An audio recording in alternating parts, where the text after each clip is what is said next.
While Robert is away, enjoy the best of Ken McElroy, his top insights on real estate cash flow and building wealth through smart investing. Primarily, what I do is invest in real estate. So we have multifamily, we have self-storage, we have office, we do land development, and that's what I do full time. My partner Ross and I, we have 250 employees. We're in multiple states, primarily Texas, Arizona, and we're buying all the time. In fact, we were talking about two deals right before we jumped on the show here today. So I use debt, as you know, Robert and Kim. I think why wouldn't you use other people's money? That's basically what it is. It's borrowing money from a bank. People put their deposits in the bank, and then they give them to me to invest in property. And so that's it's the greatest thing ever. And then we only have to come up with the down payments, and so we use debt. And then Tom works his miracles on the depreciation side and the bonus depreciation and all the other advantages that we get on the tax side. So we make millions and millions of dollars every year, and we pay very little taxes and sometimes none. Yeah. And to your point, Robert, about you can't do this on your own. When we met Kenny, we were doing it on our own. And I was basically handling all the properties, and we didn't have a lot at that time. We had 3 apartment buildings and some single families. And I couldn't handle anymore because that took up all my time. And so when we met Kenny, I'm like, oh, yay, can you manage my properties? And he said, no. He said, I cannot. So we only work with like 120 units or more. And that's when the team came together, because as I was doing it on my own, I could only go this far. And I know a lot of people that are in real estate that can't go farther because their time is all they've got. So you've got to bring a team on. So we had Kenny, and then we brought on Tom, and it's the team that lets us grow. Yeah, this is a very important point. There's most real estate investors right here. They have a duplex or a fourplex, and then property management gets them. Yes. And so what Kenny said to nearly broke our heart. Kenny said, he said, Kim was so proud. I have a 30-unit apartment house. Kenny says, it's too small. So, not that you can't do the same tax laws, but Kenny can't manage it because in real estate, unlike stocks, see, the reason stocks are good or paper is good is there's no management. But real estate is management, and Kenny comes from the management style. So when Kim and I met him 20 years ago, he was like godsend to us. This guy can manage property. And unless you've been in real estate, you don't know. That is the Megillah. If you can manage real estate, you got it. Right, Kenny? Yeah. In fact, even when somebody's giving you money, doesn't matter who, that's the number one question they ask. Who's your team? How are you going to manage it? Who's going to manage it? Who are they? What's their experience? And so it's the most important thing, because handing somebody money is not that hard, but then having that money produce is hard. Yes. So Kenny, how did you get started? I mean, you started as a management guy, right? Yeah, I did. I started, I was in college, trying to, not rack up a lot of student debt, even though I had some, and I was managing a property, and I was getting paid a whopping $600 a month. And I got a free 1-bedroom, and I was managing an apartment building in downtown Seattle, and I liked it. I actually really liked the business, and I felt like it was really horribly managed when I moved in, and I was like, well, if I just get people in here that can pay rent and I can clean this place up, it'll be a lot less work for me.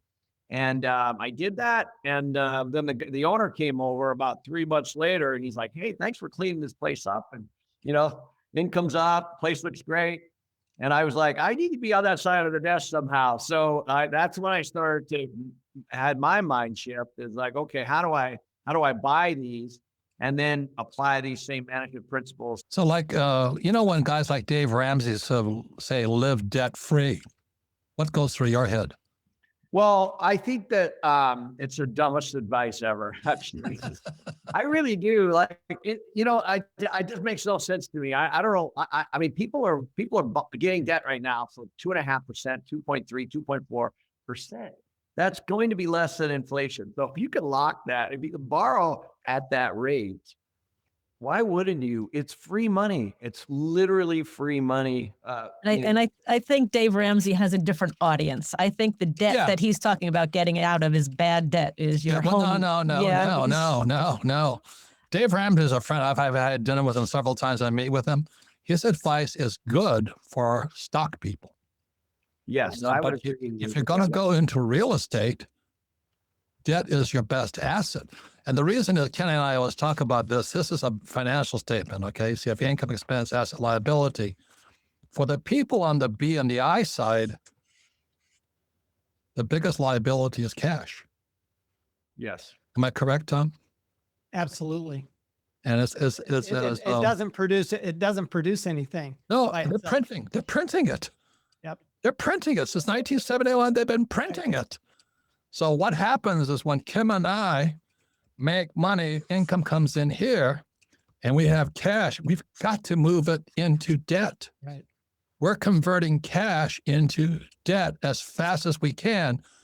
But the key is Kenny's now is property management, and then investor management and market management. So that's why anybody saving cash today and living debt free, it's good advice if you want to be poor. Correct. Now, but don't switch into real estate unless you're willing to understand what Kenny knows about real estate. So that's why his 3 books. Give us your 3 books again, Kenny. The ABCs are real estate investing, the ABCs are property management, and then we have an advanced guide to real estate investing. And that's what you need to understand, because when you say move your money into debt, if you don't know what you're doing and you're buying a property and you have no education, you have no experience, you don't know what you're doing, that debt's going to be bad debt. This is the irony of it all, is twice a year we have to call Kenny and say, Kenny, we need more debt.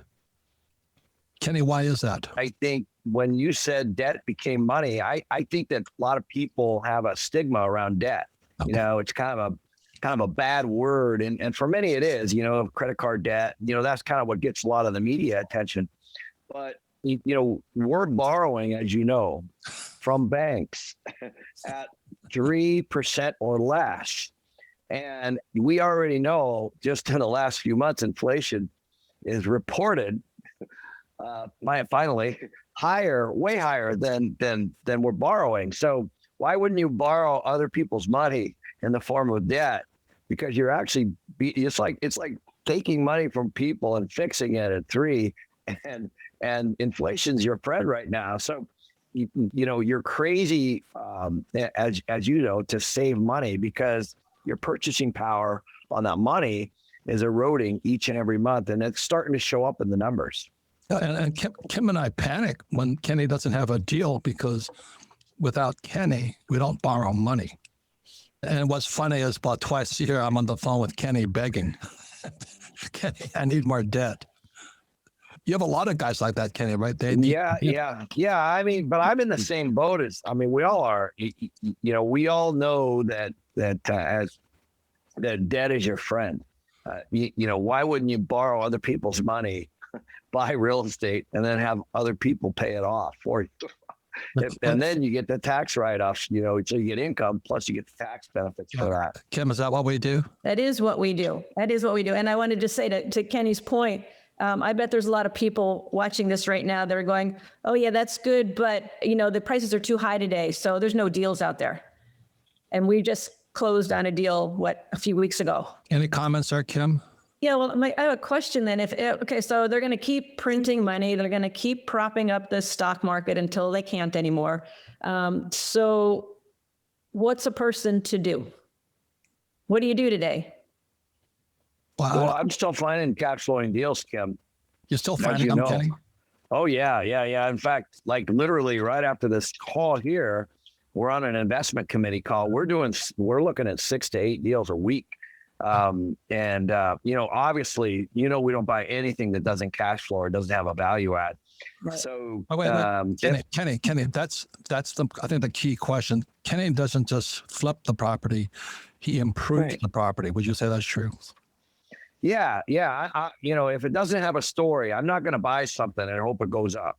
That's not, you know, I do what, as Tom knows, we call it forced equity. So So like the last deal that we just bought, as you guys know, you guys are in it. It's a $20 million value add. Now I know that sounds like a lot to a lot of your What folks. that means, can you evaluate at 20 million value? What that means is that there was $1 million of NOI growth, net operating income growth inside. And so think of anything that's mismanaged or not managed well, or maybe the ownership doesn't see.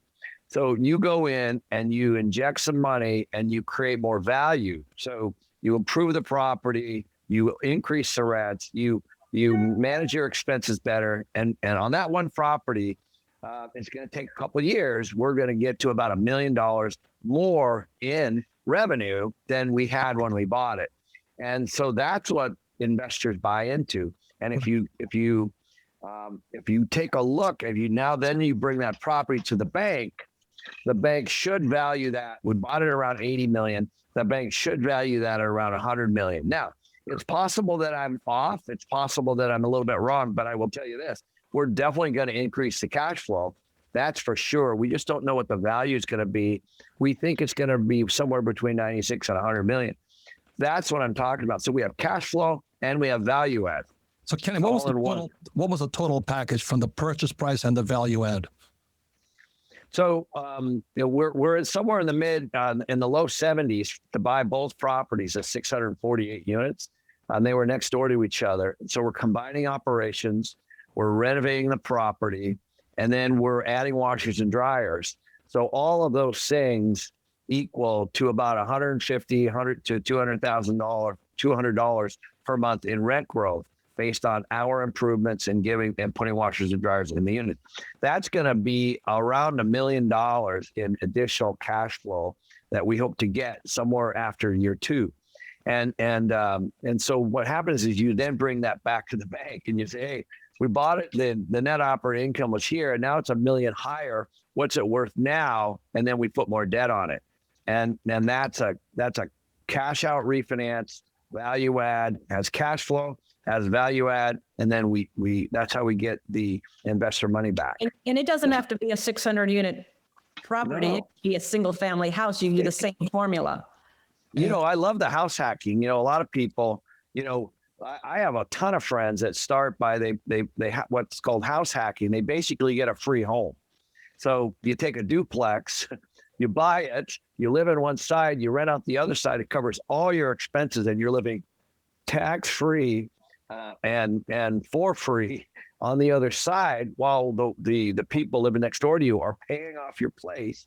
And then I literally just met last week with a young kid that I've been mentoring. He's 24 years old.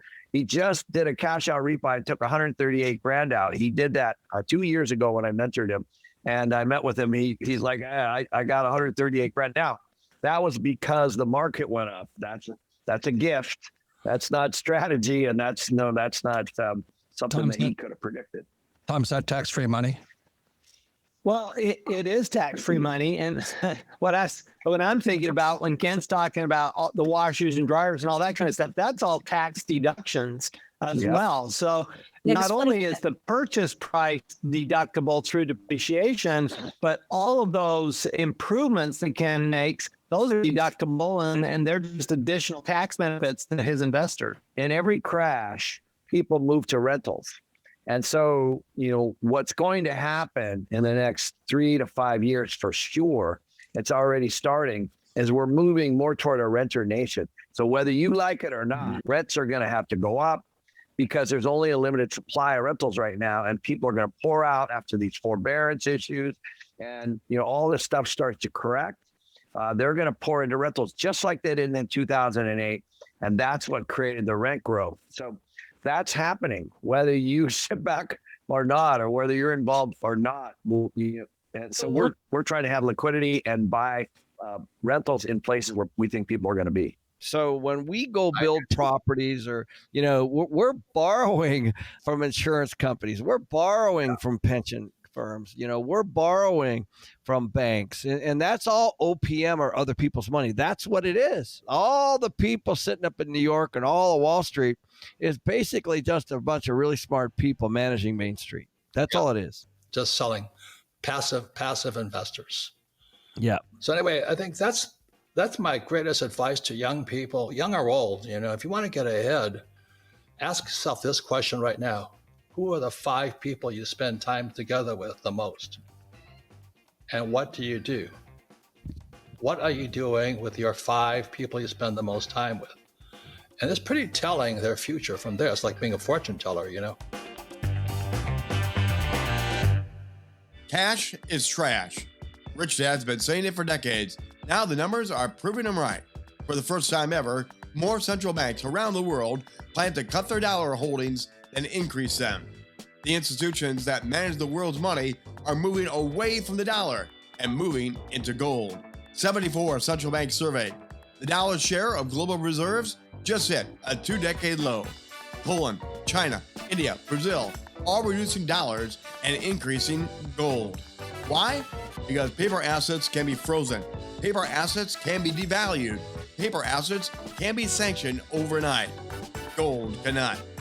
$1 trillion, one with 12 zeros after it. If you spent $1 every minute, it would take you 34,000 years to spend it. The people who control the printing presses are dumping the dollar. What does that tell you about your dollar-dominated retirement account? That's why we created the free Rich Dad Wealth Kit with our sponsor, Priority Gold. 3 guides covered gold, silver, and wealth defense. Text GUIDE to 24999 for your free kit. Again, text GUIDE to 24999 or visit richdadlovesgold.com. That's richdadlovesgold.com.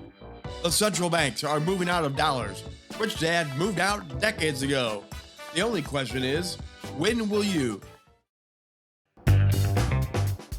I have a great story of a guy that he had a property that was 75 units, fully rented, cash flowing like crazy. He was out on a sailboat. He lived in San Diego, and a broker convinced him to sell that and to buy a 140 unit in Mesa, Arizona. Okay. So he did that. It's called the 1031 tax deferred exchange. But here's what I remember the most. He called me the day they were closing. He said, "We need a manager." And unfortunately, this is what happens. So what he really needed was a property manager to actually look at that 140 unit in Mesa and tell him whether it was a good deal or not. Because the broker, they're just working for commissions. The property managers, they're the ones that actually have to make it perform. And so what happened was he was so far behind, he was already committed and he had to close. And so he ended up buying it. And here's the problem. The property was filled with a bunch of bad things. So we actually it was already had a lot of vacancy. It had a lot of deferred maintenance. And in addition to that, we had to evict a number of people that weren't paying rent because, why would you rent to anybody that can't pay? And so pretty soon the occupancy on that thing was like 60, 70%. And so then guess what he did? He fired us. You know what I mean? He's like, "Oh, it can't be my fault." And I'm like, "Dude, you bought a mess. And so we'll clean it up for you." And it took a while. It took like 8 or 10 months. But finally, he was trying to project back onto me, like as if I had something to do with it. I'm like, all I'm trying to do is fill this thing up with good people. And he's like, "Well, now I'm like flying over to Phoenix all the time. I'm working all the time." And I go, "Dude, you sold 100% occupied boat property that had a lot of cash flow. You're sitting out on your boat, and now you're flying to Phoenix, and you bought this property that's in a borderline area. It's your own fault." He didn't want anything to hear about it. And the point is that people, like you said in the beginning, Robert, it's easy to buy something. It honestly is easy. It's not that hard to get money. Having money can be very dangerous, and so people are doing that right now. And that was a great example where a guy, he had a comfortable life, and then all of a sudden it was riddled with, and he fired the property manager after that, and then they ended up selling the property again for a loss. And sometimes those are your best investments. Yeah, I know. I wish I was just managing property at that time, and I wish I would have had the cash because I would have went in and swooped in and bought that thing, because it really, it takes a while to turn around a property. In some cases, it's taken me a year and a half on big ones. We have a 680 unit property in San Antonio, Texas, for example. It was, remember you and I went to it. It was 300 units. There were 300 vacant. when we bought it. Wait. What's worse than that? It was the worst property I've ever seen. We walk into the first unit, all the walls are taken out because they took all the wire out of it. And sitting in front of the fireplace was the toilet. I'm looking at that and I said, and Kenny says, God, this is a good deal. He said, there's an effing toilet sitting in front of the fireplace. All the drywall was taken out, all the electrical, all the copper wires taken out, and there's no carpet. And I said, Kenny says, this is the best deal he's ever seen. This is the worst I've ever seen. So but the guy I listened to was the guy that turned the property. What was his Yep. name? Ken. His name was Ken also. Yeah. Remember? And yeah, no, you're right. He was the property manager. Yeah. He looked at this thing and says, he said to me on the side, he says, this is the best deal I've ever seen. He said, either you guys are nuts or I'm blind. I'm missing something here. And that turned out to be one of the best cash on cash returns we have. Still in the last 10 years, it's been the best deal that I've been able to buy. We bought it for $25 million. We got the bank to write down another 3. So our basis was like 22. And then we put 7 into it, and now it's worth over 60. And we got our money back. And the bank loans you the money to rehab it, right? Yes, right. So that is actually the power of real estate investing, is seeing that, as you say, Robert, a lot, you say, deals are done in your mind. It's something that you see that no one else sees.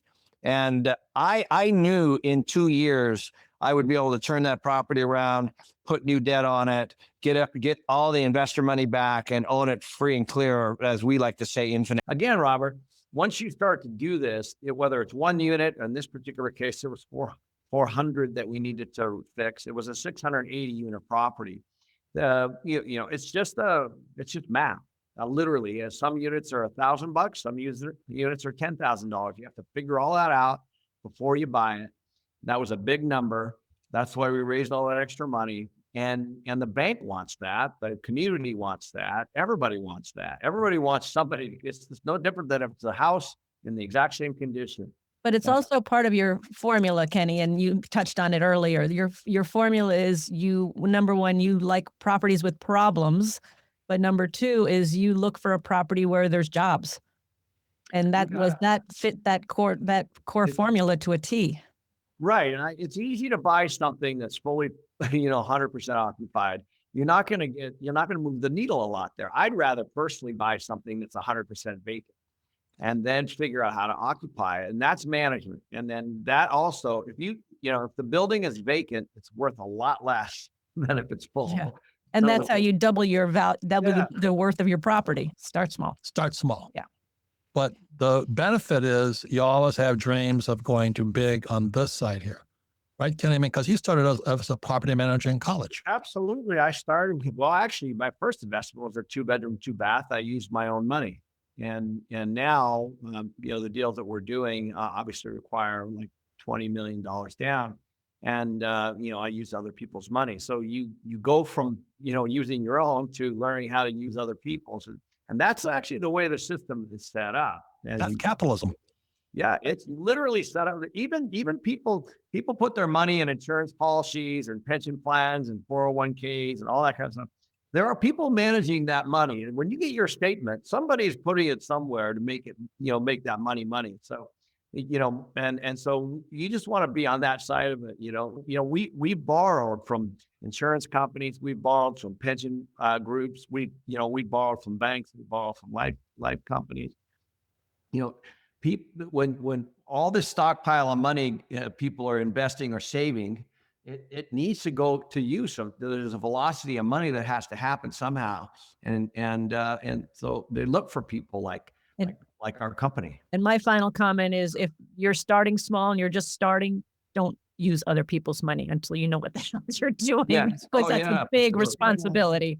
That's a big responsibility. Learn on your own money for a little bit. That's what Kenny did. That's what we did. And then once you've got the experience, you got the knowledge, then you can take it to the next level. So Kenny, if you were looking at a property like the building I'm in right now that I own, and I gave you a pro forma, the broker gave you a pro forma, would you believe the numbers? Well, no, there's several reasons. I I always take the position that maybe they are trying to lie, but I always take the position that they just don't know the property. And so a broker doesn't understand management generally. Most of them, some of them do, some of the very good ones do, but most of them don't. Most of them are just trying to get a listing and sell it to the next person and move on. And Commission.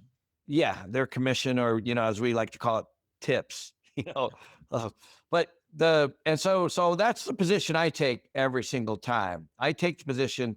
And so I always, because I have the knowledge and the experience, then I'm always managing the broker. So I'm always saying, well, I understand that I just had this scenario 2 weeks ago.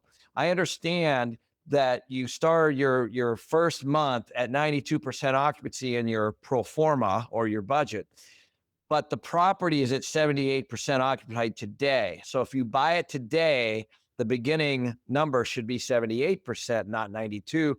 So how can you know what I mean? So you just get into the nuts and bolts of what really is. And so what you're always trying to do is you're always trying to buy the property on how it's operating today, period.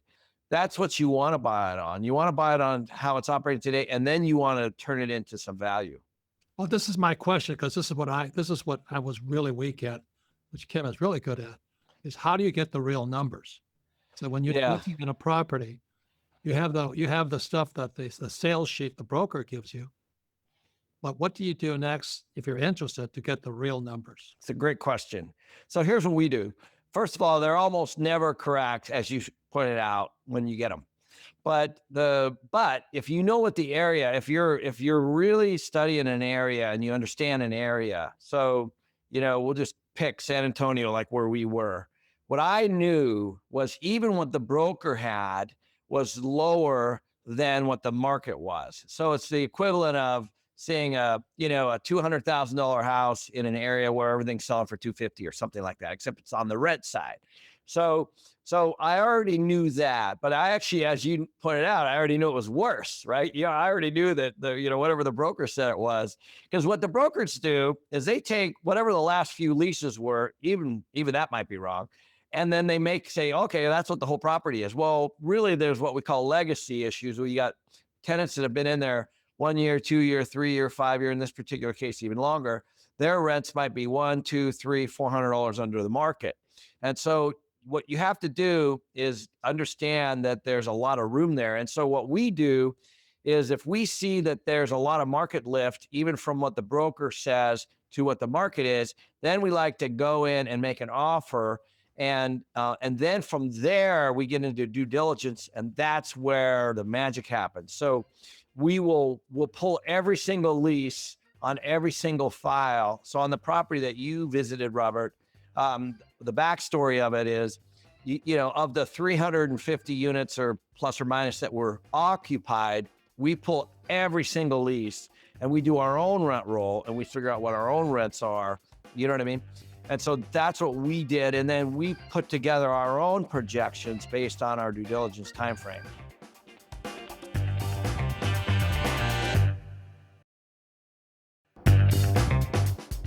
So Kenny, thank you for the years and years and years and years of friendship. I mean, almost 30 years now. Yeah, for sure. It's been a heck of a ride, honestly, starting with that little purple book and going all over the world with you guys. And what a blessing it's been for me. Yeah. And I can honestly say Kenny has made me a multi-millionaire because when I was doing real estate deals, I was doing I think my biggest deal was 18 units, 18. But there's a limitation to what that's what one man can do. 18 units was my limit. So Kenny, how many apartments have you got under your belt? We've got about 10,000 right now, and we've done about $3 billion in transactions over. I'm in my 24th year of business, so we've been doing this a while. And you always start small. There's nothing wrong with that. I started with a 2-bedroom, 2-bath myself, using my own money, and then it's the same process. You just get bigger and bigger properties is all. This podcast is a presentation of Rich Dad Media Network.